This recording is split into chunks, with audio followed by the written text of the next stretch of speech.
Hi everyone, welcome to day 1 of my 30 day mini blog challenge.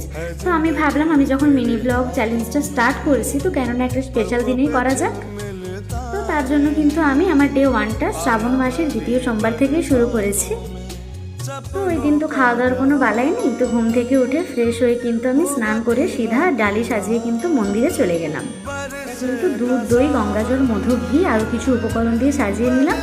আর এই যে দেখো finally আমি বাবার মাথায় জল ঢালছি, আর এই যে একটা শান্তি সেটা কিন্তু বলে বোঝানো যাবে না।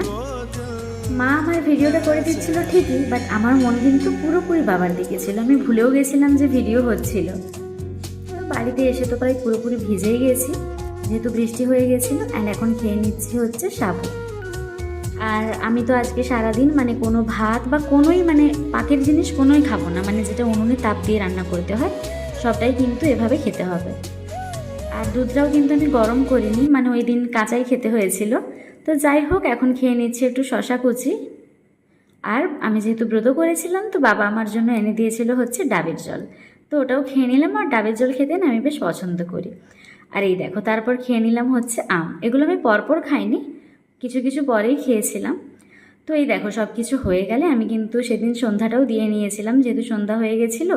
আর সকাল থেকে যেহেতু ব্রত করে আছি তো মনটা ভালো ছিল, তাই সন্ধ্যাটাও দিয়ে নিলাম। আর তারপর খেয়ে নিলাম হচ্ছে একটা কলা। আর ঠাকুমা এদিকে বাদাম ছুটছিল। আর এই যে বিকেলবেলা দেখো খুব সুন্দর ওয়েদারটা হয়ে গেছিলো। বৃষ্টি তো হচ্ছে পুরো জুলাই মাস ধরে, বাট হ্যাঁ ওদিন হাওয়াও দিচ্ছিল। আর সকাল থেকে না মিষ্টি খেয়ে খেয়ে মুখটা একেবারে বাজে হয়ে গেছিলো, তাই খেয়ে নিলাম একটু শসা লঙ্কা দিয়ে। দেন রাত্রিবেলা ডিনারটাও সাবু দিয়েই সেরে নিয়েছিলাম। আর হ্যাঁ ওই দিনটা তো আমার এভাবেই কাটলো। মহাদেবের পুজো করে মনটা কিন্তু খুব শান্ত হয়ে গেছিলো। হর হর মহাদেব। সবাই ভালো থেকো and thanks for watching, by.